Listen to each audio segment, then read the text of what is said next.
63 cents for a gallon of gas. What the heck?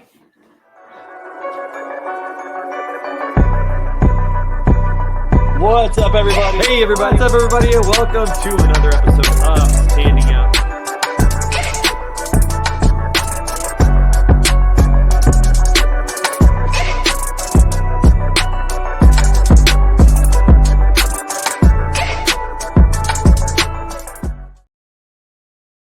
Hey, everybody. Welcome to another episode of Standing Out, a podcast about sales, marketing, and leadership. I'm Trey Griggs, your host. So glad that you're with us today. As you can see, Movember is coming in nicely here as we rounded out the month. It still looks pretty good. And by the way, happy Thanksgiving. Hope you all had a wonderful Thanksgiving out there with a lot of turkey, maybe some stuffing, some gravy, and good times with the family.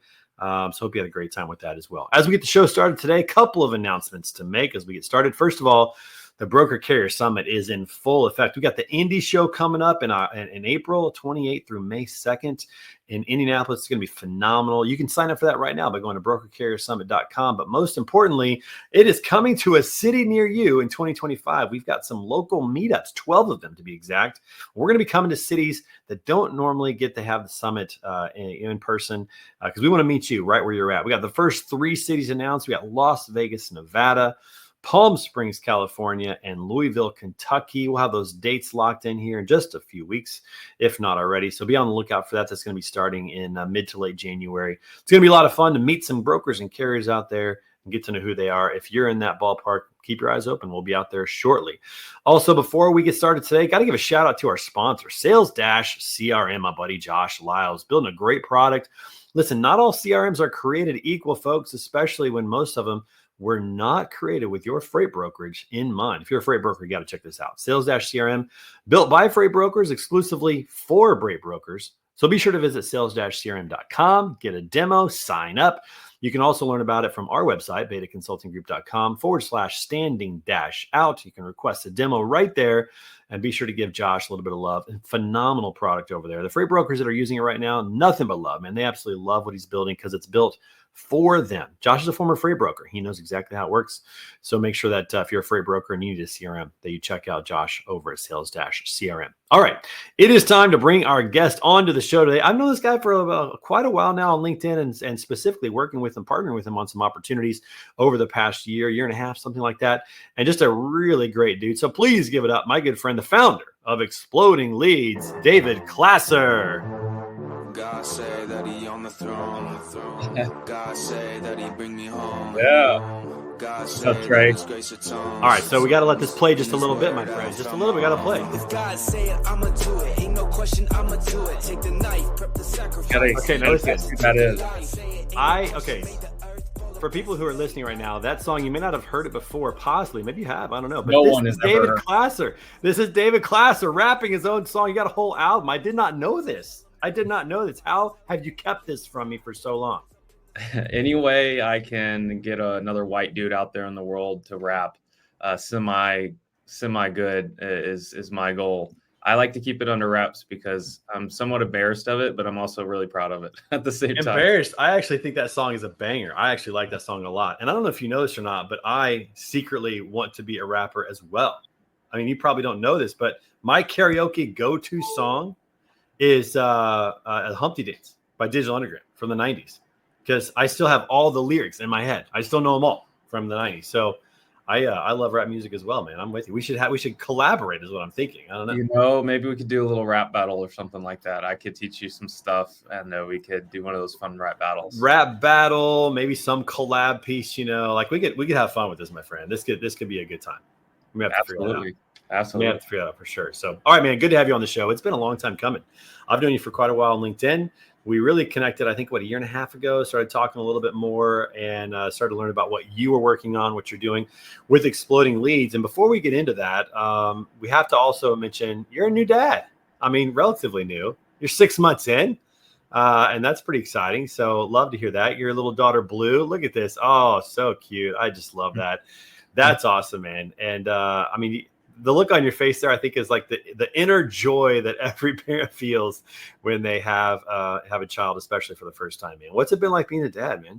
Thank you. Yeah, I'm in love again, dude. I didn't think I'd find love again. I met my wife head over heels for her, and then have a daughter. I think all the girl dads know out there what it's like whenever you'll do anything for your little girl.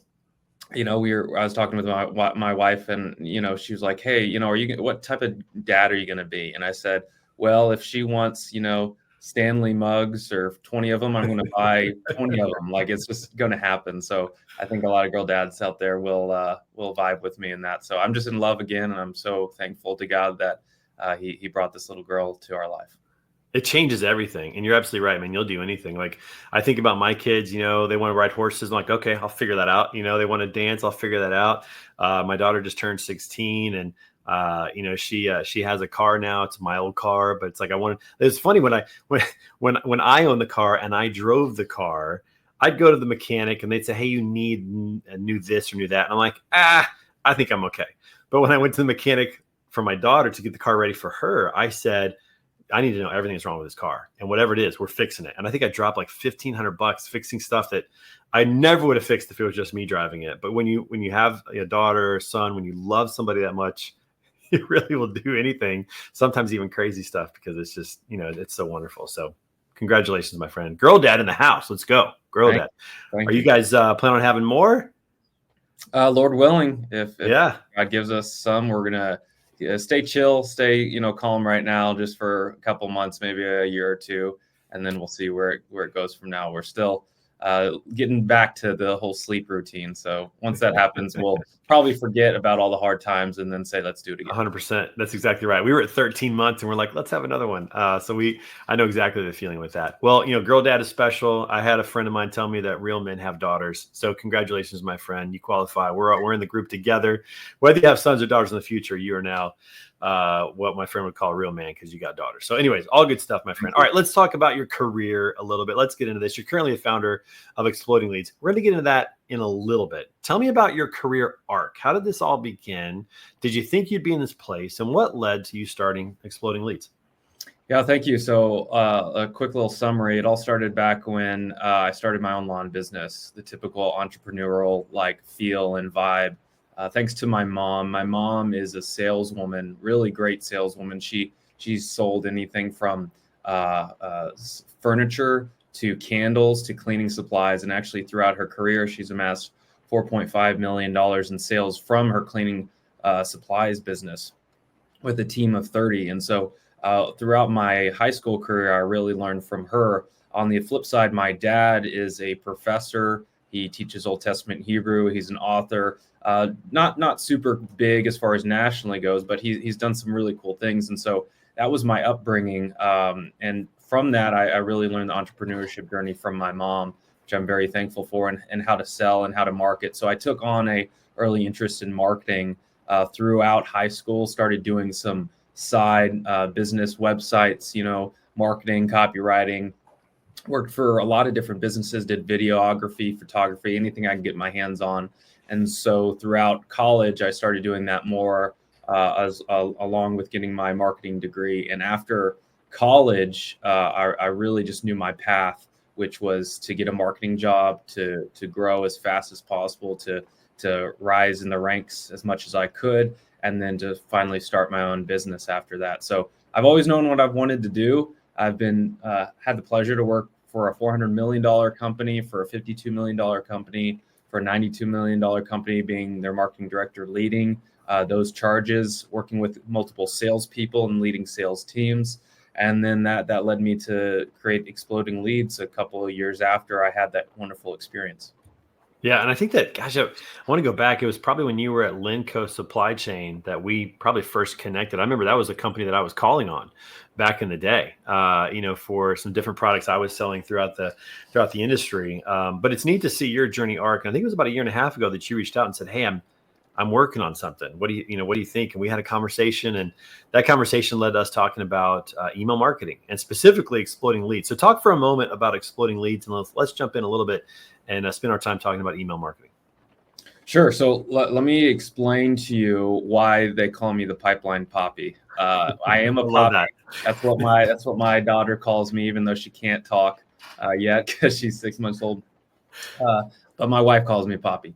And so other people call me Pipeline Poppy. So what I love to do is build pipeline for businesses. And matter of fact, it's the number one thing that businesses should focus on is their pipeline health. If they don't have top of funnel pipeline, nothing's going to come downstream, right? And so most businesses, for some reason, actually really struggle to focus on pipeline and prioritize it and actually build it. So I think the reason why most struggle with this, over working with 62 businesses I've done worked with so far, over 21 industries, and I've helped generate 25 million in sales for those businesses.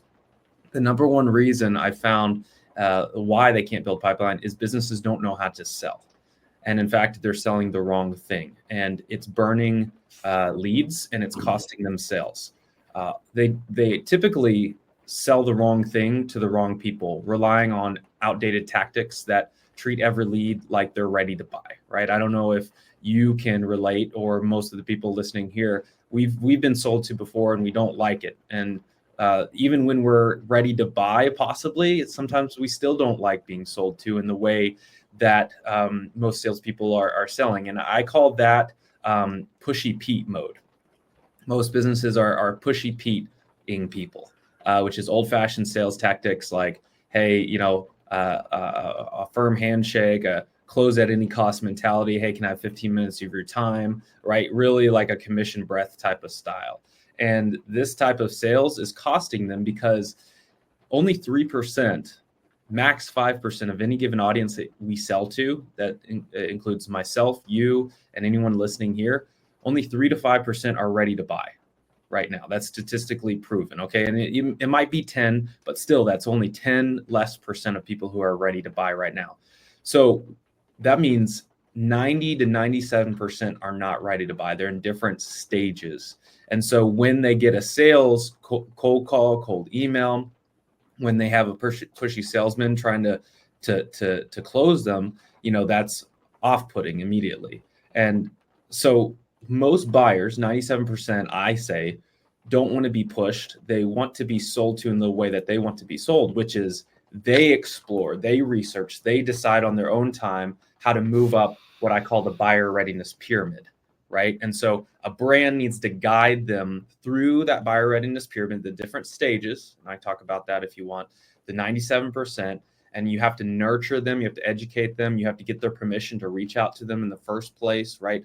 Educate, guide them on topics that they want to hear about, right? So at Exploding Leads, we build systems that engage the 97%, which will 4x your pipeline in a matter of weeks or just a couple of months. Yeah, I love that. And you've done a little bit of that work for my company as well, for some of our mutual clients who've done that work. And I think the key word there that you mentioned was nurture. Like, it's nurturing, it's coaching people along. And the other part too is to think about the different tactics.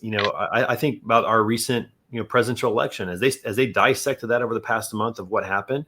They noted that the Republicans changed their tactics. They didn't go knock on doors anymore. They used smartphones, and they changed the devices that they went where people were to get the audience that they wanted to talk to. They were willing to do something completely different. And I think that when we talk about email marketing and strategies that work for businesses, there's this idea that just kind of like the old school mentality might still work, when I think it's opposite. Email marketing can still be very effective, but most people just stink at it. They're just not very good at doing that. And it starts with great copywriting, but it also starts with structure and organization, which is what you bring to the table, both the copywriting, the structure, and organization, as well as molding that together with what a website experience is like as well. Talk a little bit about kind of, as much secret sauce as you want to give away in terms of how all those things work together to move that 97% through that buyer's journey like you talked about. Yeah, absolutely. So a lot of nurturing is sending really good emails, and sending emails, permission-based emails, building your email list. I'm surprised many businesses don't focus on it, right? They often send unsolicited emails, and you can send unsolicited cold emails in a way that pisses less people off and actually builds your pipeline. It's still a very applicable way to do it. But sending these emails weekly at the least is really important. It's the key to the core four, which I talk about. So let me actually do something. Let me pull this over. And whiteboard time. Hey, whiteboard time, baby. David, listen, this is the first whiteboard experience we've had on Standing Out. This is big. Right. Let's see it, my friend. Let's go. All right. So here's the buyer readiness pyramid. Okay. This is what I call the buyer readiness pyramid. Okay. And this is really important. This is your, at any given audience that you sell to, this is what the makeup is. So at the top, you have the 3%. These people are ready to buy in any given market. Okay. What I talked about. A lot of people, and most every business is going after this 3%. And it's more like a big lake. Okay. And so everyone's fishing in this lake. And you can make millions of dollars in this lake. But where the billions and the millions and millions and millions are made is this 97%. This is the 97% I'm talking about. So you might be asking, well, I'm doing decent here, but when I'm doing cold outreach, when I'm going to events, right, I'm trying to find these people who are ready to buy right now. You only get so many opportunities when you go after those people and you send emails to those people, whenever you talk to those people. So how do I engage the 97%? Okay. In any given market, 9% are product aware. Product aware, they understand your solution. Like you are a product with a couple other products, right? So when you think of marketing software, you've got MailChimp, HubSpot, Wix, Squarespace. Like you understand that there's products to solve XYZ problem. So you're in that stage. You understand that there's specific names of products that will help you solve your problem. Another example is most people feel like they are tired and I have a little belly or like little fat and they're like, I need to go work out. A certain product is a certain CrossFit gym local to you, meaning it's CrossFit, but it's unique to how they do CrossFit, right? Maybe they mix it up a little bit. Okay. The next stage is 23%. This is solution aware.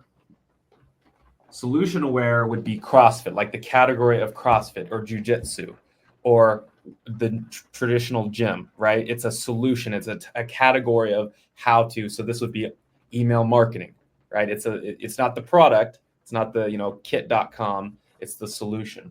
And around 23%, give or take, is in that solution aware. The vast majority of people that you need to market to, and this is really important, are in problem aware. Okay. They understand that they have a problem. It's just not important enough to do anything right now. Right.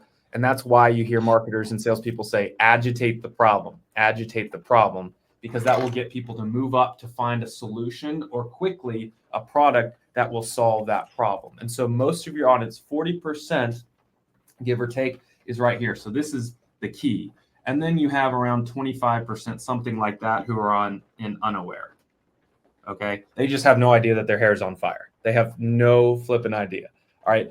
So what I tell brands is, in order to sell to the 97%, focus on the 40% and agitate the problem. Talk about the problem, sell the problem over and over and over again. Where the mistake most brands do is they go right to their product and they talk about how great it is, the features and the benefits. That's right. Yeah. And right. It's like, no, that's not how it works, right? I got sold at my house, door to door, solar panels, right? And that's how they came off, right? Like, hey, we're helping people save money by installing, solar panels. And they went right for their solution, why they're different. And they didn't even know if I had a problem yet. Like, am I overpaying?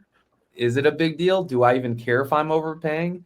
They didn't know, they didn't care to ask. And so they're leading with these cold call scripts, these, door-to-door, cold email, that is just completely wrong. Yeah, no, you're absolutely right. And it's, you're so right about that. I've seen way too many salespeople start demos by just talking about their product right away, not even asking questions, not even, trying to figure out what the problem is or highlighting it.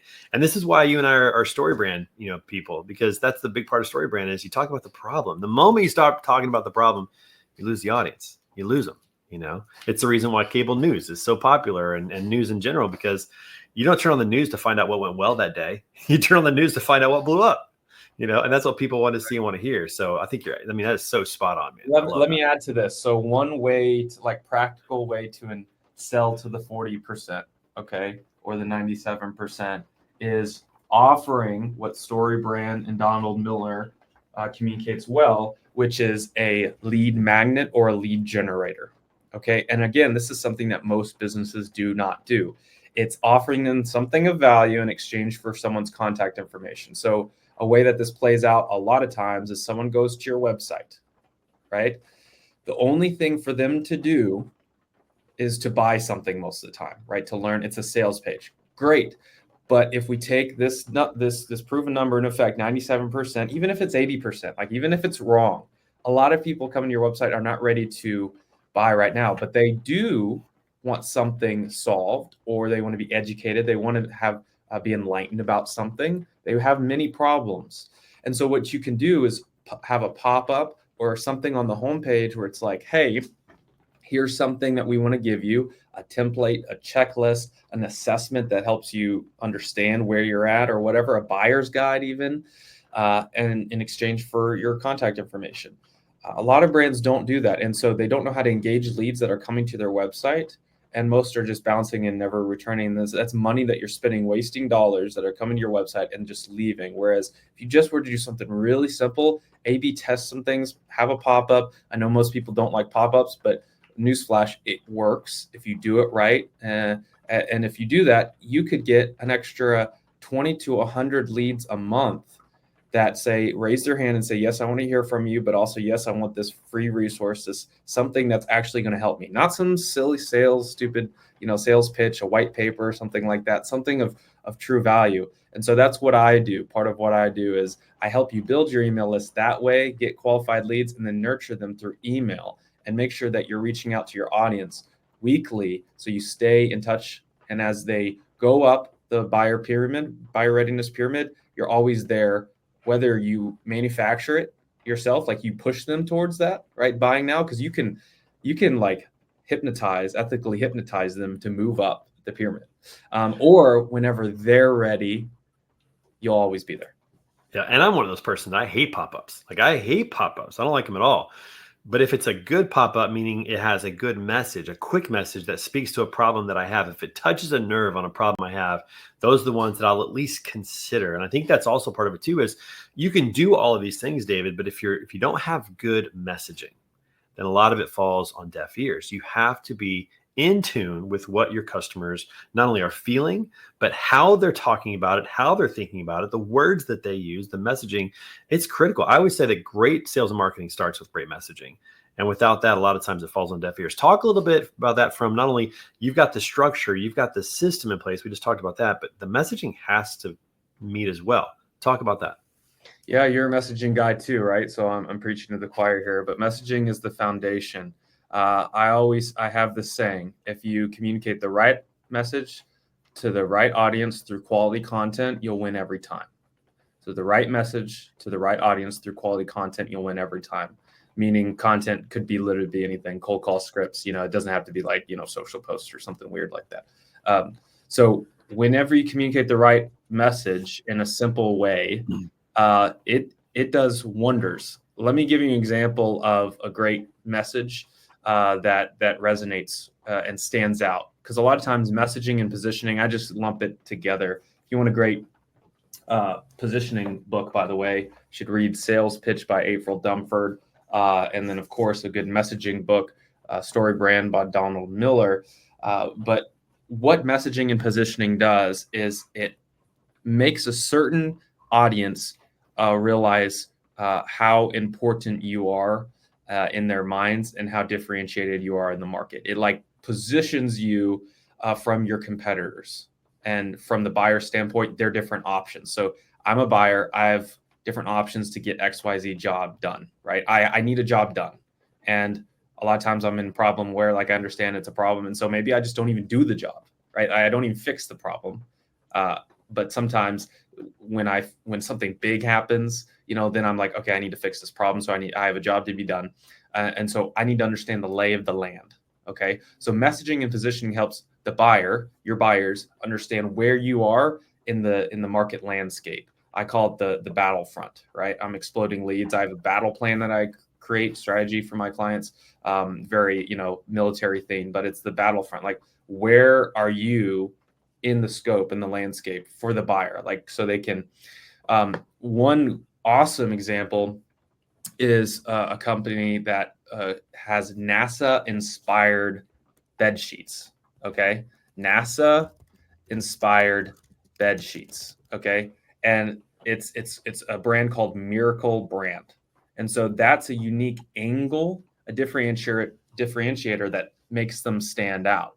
And you might be like, what is NASA inspired bed sheets? Well, it's they're sheets made with antibacterial silver that prevents 99% of bacteria growth, right? So that's a unique angle they've taken to build bed sheets of positioning, messaging, and it's really simple, and it goes with the product, but it makes you think, huh, that's fantastic. Their founder actually was NASA employees. They worked on all these different spaceships, and they brought that methodology to how they do bed sheets. I think it's a great case study for positioning and messaging, and it's something as simple as that. You know, you don't have to do necessarily all this big, massive audit strategy audit, but even if it's just something simple like that, that's unique, it makes you stand out in the market of me, a buyer looking for bed sheets. So do I go to Kohl's? Do I go to Amazon, or do I try these guys? And just the clarity is refreshing. Yeah, no, you're absolutely right. And great messaging can really make a brand stand out very quickly. I remember when Dollar Shave Club came on the scene and they put out a 45-second video, but the message was so right on that, man, aren't you tired of paying $20 for razor blades? And I'm like, yes, I am tired of paying $20 for razor blades. And they had this really cool commercial at the end of it. You wanted to sign up. It was super, super easy to do that. And I even think about, I mean, not to harp on this again, but I even go back to like this election. What do the analysts do after a presidential election? They talk about the effectiveness of the messaging. They say this message resonated. This message did not resonate. This is what we found to be true. And they look at exit polls to see what do voters say resonated.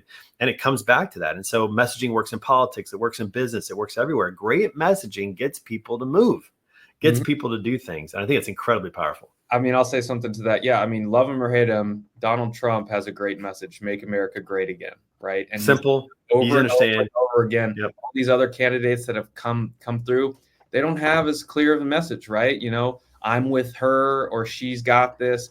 I don't know if that's as effective, right? And I'm not just saying that. I'm just objectively saying what the Donald Trump campaign and team has done, putting them on podcasts like Joe Rogan. They know their audience, and when you pair that audience with a very clear message, it does wonders, and it shows. And brands can be doing the same thing. I think a lot of times brands get too scared of offending some people. They get too scared of having something polarizing or powerful, and it doesn't have to be something where you're just out there like trashing someone else. It can be really simple and make you differentiated in your market if you're just willing to take that first step. Well, in some of the keynotes and workshops that I've done in the last couple of years, I've used that example of Donald Trump from the 2016 primary. You think about this. He went up against, I think, 10 other Republicans, most of them establishment Republicans or old school Republicans.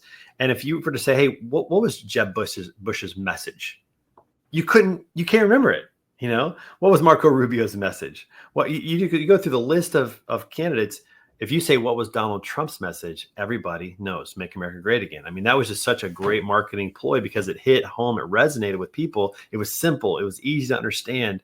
That matters. And it matters in business as well. I think of great brands out there like Nike, just do it. What does that mean? I mean, it's all about becoming an athlete and doing it and trying, just being the best athlete you can possibly be. It's simple, but everybody understands what that means. Just do it. Don't sit around anymore. Don't wait. Don't procrastinate. Go out and do something. Like great brands have simple messaging that resonates and works. And again, it's just incredibly powerful. But you're right. I think people they get a little bit afraid of offending and maybe not being as edgy as they could be. And it's tough to do. And I'm guilty of that as too, because I'm kind of a peacemaker myself by nature. I tend to want peace everywhere. And you have to be willing to be a little daring, a little bold, maybe even a little offensive sometimes, a little divisive sometimes, to have a message that really stands out and resonates. It's really powerful in that regard. Yeah, just look at our audiences, right? That who we're selling to. We have an audience of high skeptics these days. Very right? skeptical. Yeah. Very skeptical. And so one strategy to combat that skeptics is to stand out, to be funny, to to know where humanity is at, where are we at in humor? Where are we at in professionalism? Like all these old fashioned pushy Pete sales tactics are dead, and you start to see all these brands using humor in the right way, but also being professional at the same time. You can do both. It doesn't have to be either or. But I think a lot of brands just don't understand human nature anymore, right? Yeah. And the brands that are making a laugh, standing out, going to a specific audience and saying like, I am for you. The moment you do that, you have to say I'm against this other specific type of audience, and that's fine because they'll never buy from you anyways.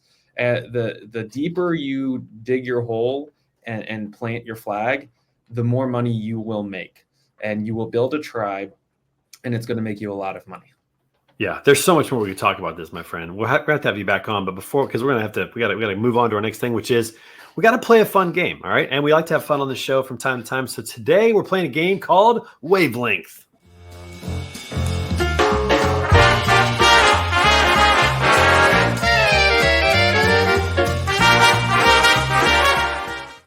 All right, David, listen, this is a team game. We're on the same team here. Here's what we got to do. We're going to get a category and a letter from our producer up on the screen, and we have to try to come up with the same word based upon that information. So it could be like food Z, and then we have to come up with a food that starts with the letter Z and see if it's the same word. We got to be on the same wavelength here.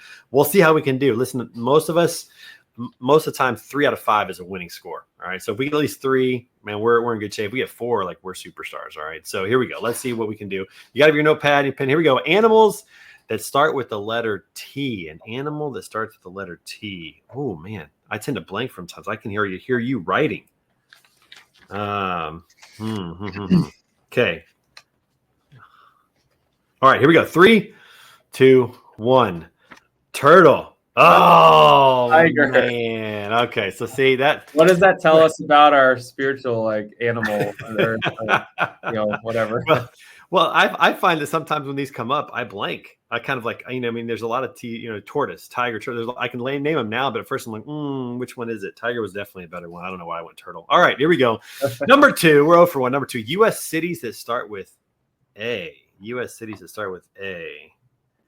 Oh man, only one comes to mind right away. Okay, all right.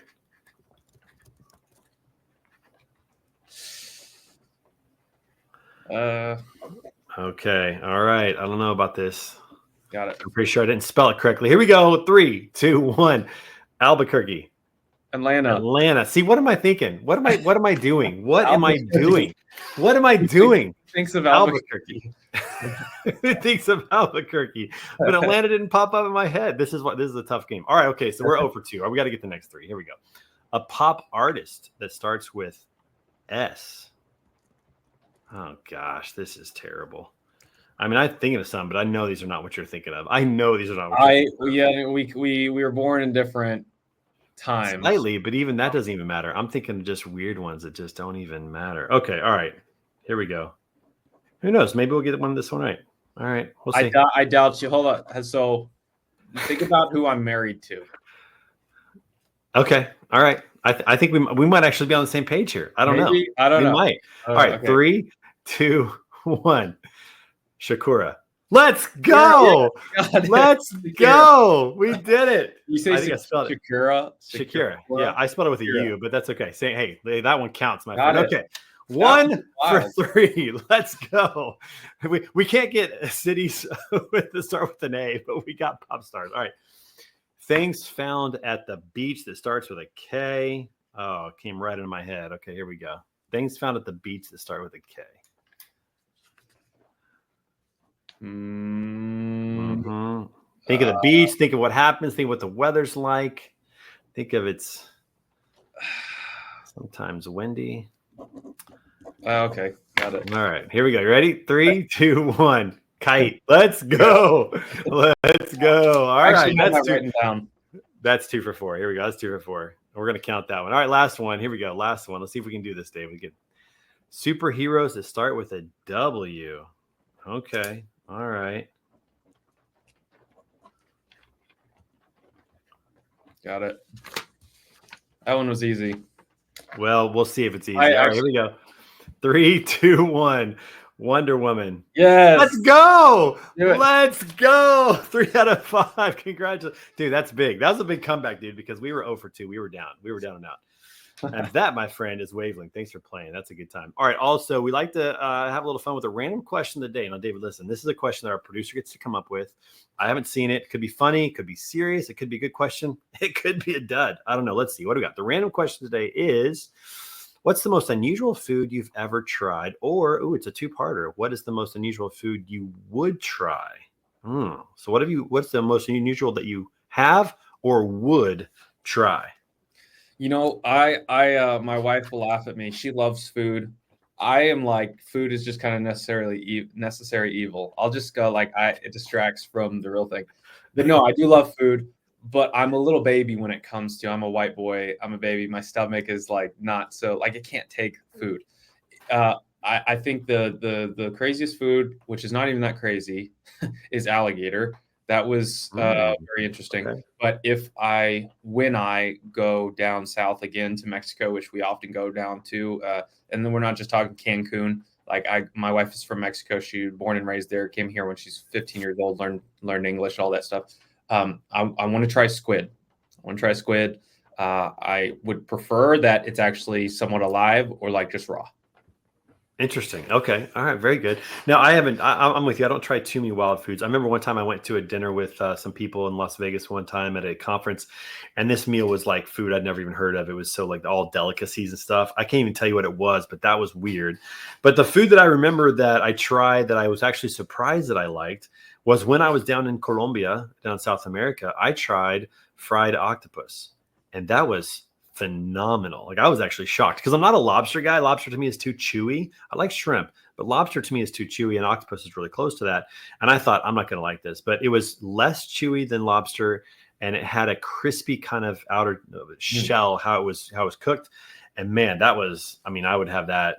I would have that often if I could. It was really, really good. But I never thought I would like octopus, but I do. I'm a big fan of fried octopus from Colombia, from Medellin. In Colombia. So squid, octopus, kind of the same thing, right? And it is very similar, yeah. I would like to try that. I'm a big Survivor fan. Survivor the show. A lot of times they have squid eyeballs or different types.